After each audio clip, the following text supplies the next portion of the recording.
Channel is for you. Hey, do not underbook yourself, but don't overbook yourself either. You don't want to do either of those. So that's why I wanted to talk about this today. Oops, sorry, I dropped that. Let's get some stuff together and let's work on building a day minder. No, this is not going to work. None of the things on the shelves in the store ever worked for me.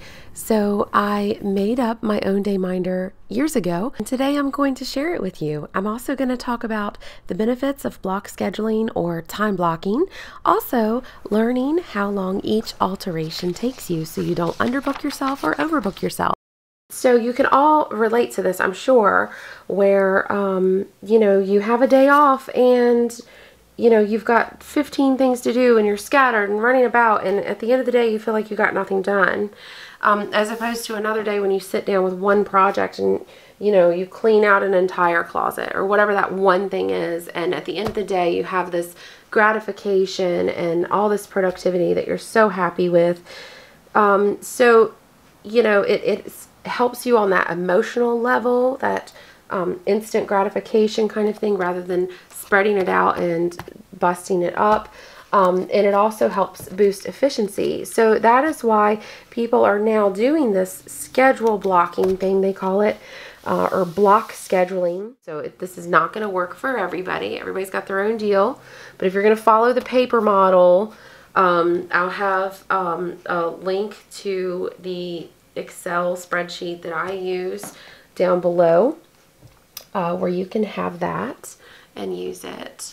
But basically, this is what works for me. If you're an electronic kind of girl, maybe next year at the first of the year, I will try to do something on electronic scheduling. I know some of you do that. I just don't want to dive into that first because I'm not into that thing. So there's also some apps that you can use where you allow your brides and your clients to book themselves, and you put in your block schedule into the app.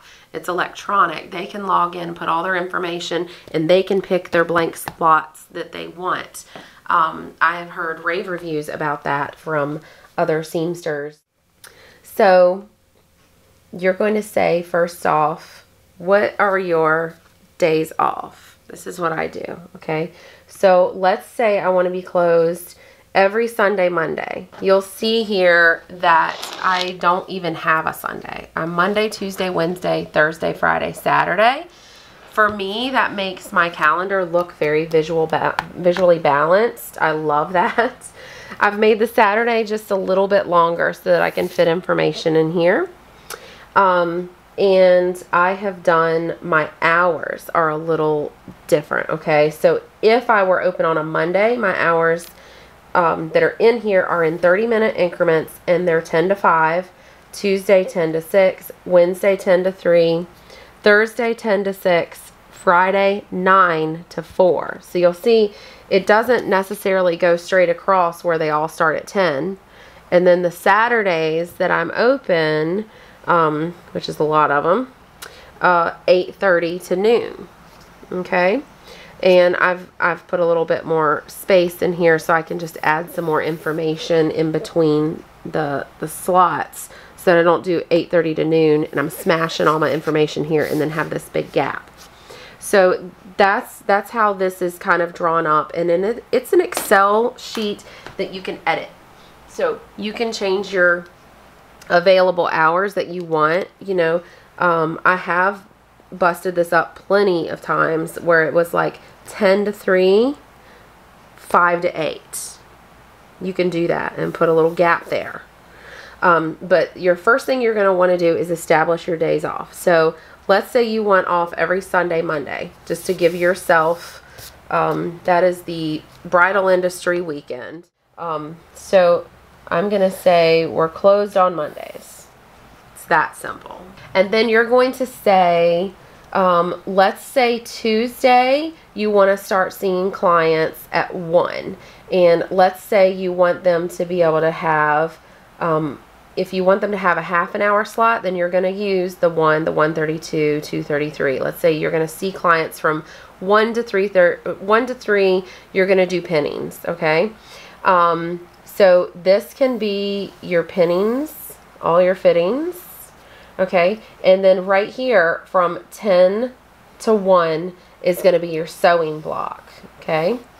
If you are color minded, you can even block these in highlighters. You can do a little key, like pink is sewing, green is clients. You can do that.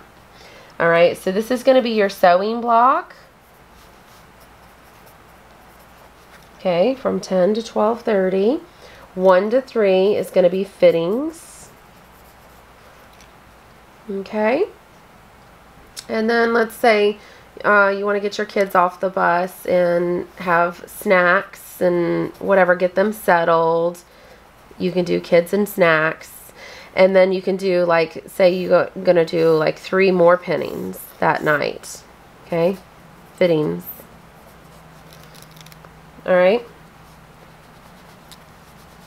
Now, I'm not just going to draw this out. I'm going to show you specifically how you apply this for sewing, okay? This is very basic. I'm getting ready to zero in. So don't drop off with me here. I'm getting ready to really help you out if you want to adopt this kind.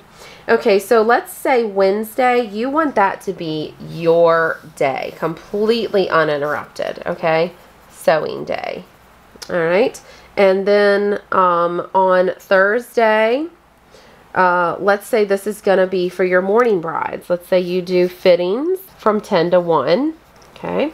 Fittings 10 to 1, and then you're going to do, let's say 1:30 to 3, you're going to return calls, scheduling, and then you can also make this other administrative stuff. I always do returns calls and scheduling by itself, because that can get so, you can get so distracted and just never get that done.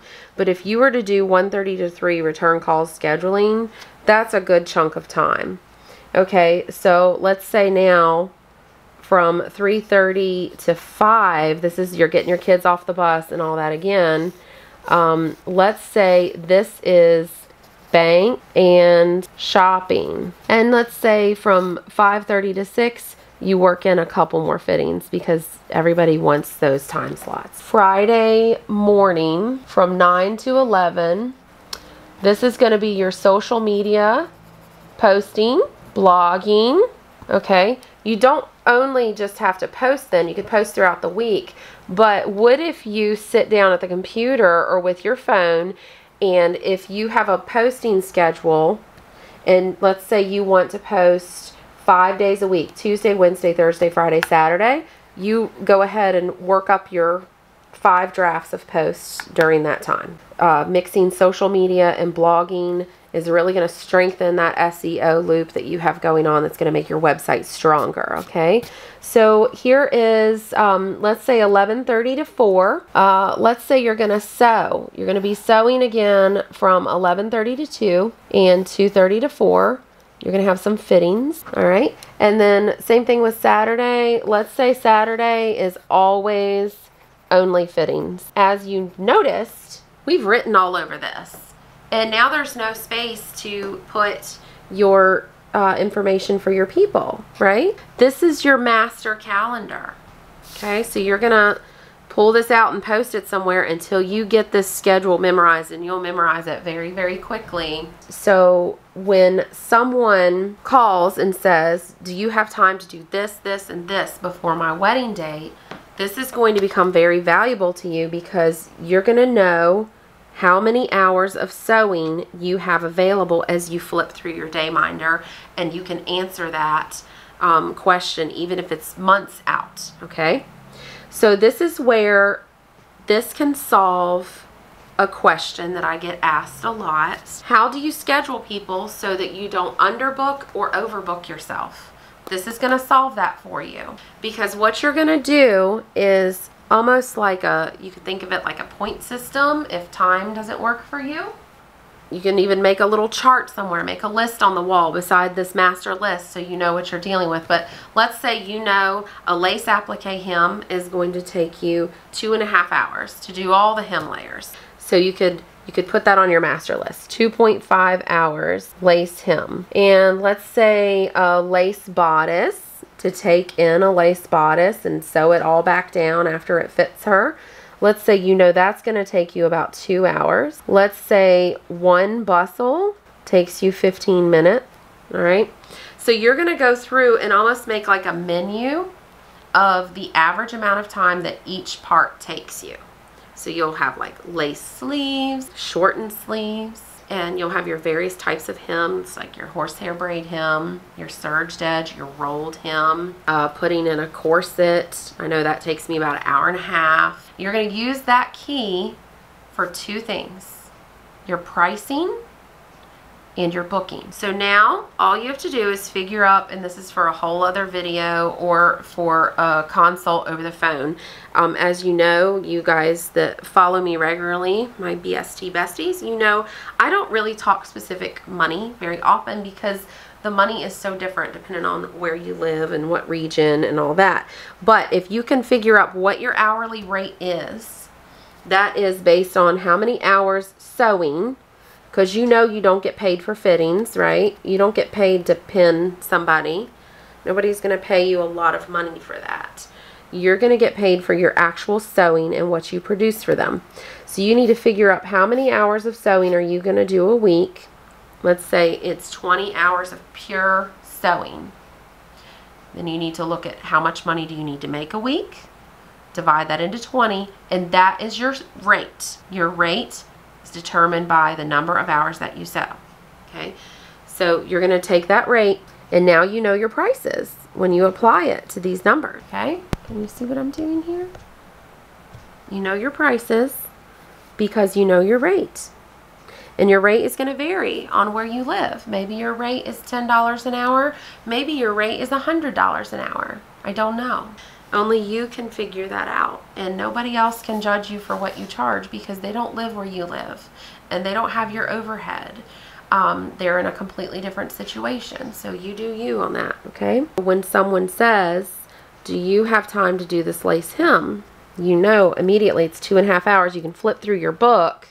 And here's a sewing block, and looky there, you've got 2.5 hours. So again, this is going to be a blank page. It's not going to have, you can draw your boxes if you want, but you're not going to have all this written all big on it. You can write it small in the corner while you're getting used to it, or like I said, do colors.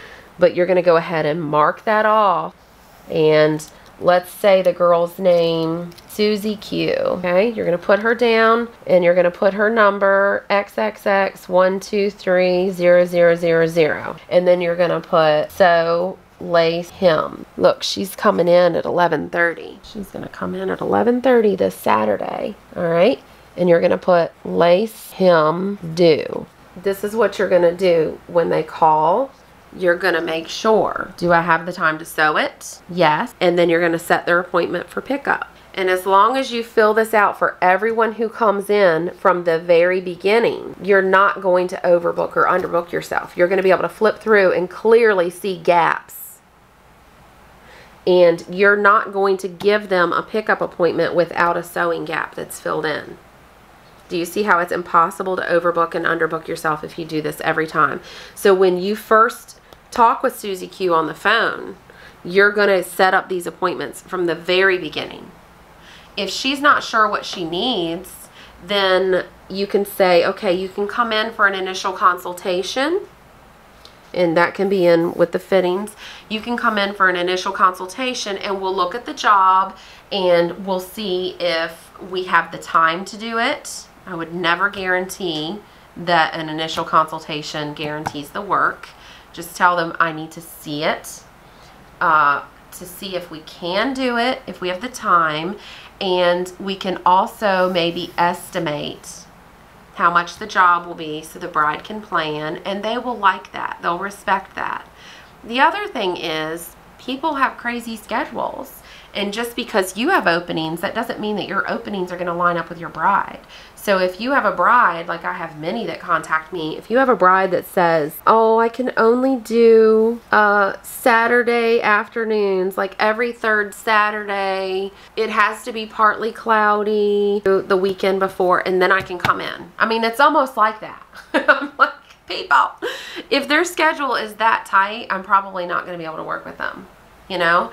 And so you need to know that ahead of time. You can't be guaranteeing people that you're going to do their work and then they pull that stuff on you and, you know, make you work weird hours and all that you're not normally open. Okay, so to print these, to have them make sense, I mean, you can print both pages at once and then go through and flip them all just right and whatever, print them again. But, you know, these are front back, so you want to be careful about how you do it. So the way I do it, so it's less confusing, is I'll print, I don't know, 5 or 10 copies at a time, whatever you want. You can do your whole year or whatever if you want to, but print them, and then I only do pages like 1 to 1. So print 1 to 1. And then after I print those, I take them out of the printer and I flip the paper. Make sure the header is going in first for my printer. That's how that works. And then I'll do the same number of copies and I'll do pages 2 to 2. That way it just prints on the back. And then I lay it in the day minder, lay the pages in the day minder where the up side on the right of the day minder is Thursday, Friday, Saturday. And I hole punch on the left margin of that. And then, so when you flip it open, then Monday is on the left side. Good luck with not making a mistake when you do it. Because I've been doing this, like I said, for years, and I still, like, it's like sewing a sleeve on backwards. I still mess up sometimes. You can change these numbers and whatever. You can change your font and put pretty stuff up top if you want. Whatever you want to do. Make this yours. And then at the end of the year, you write your year on the spine and you file it away. Also, tell me how you do it. Tell me how you do this differently. Remember to be kind to your fellow seamstresses.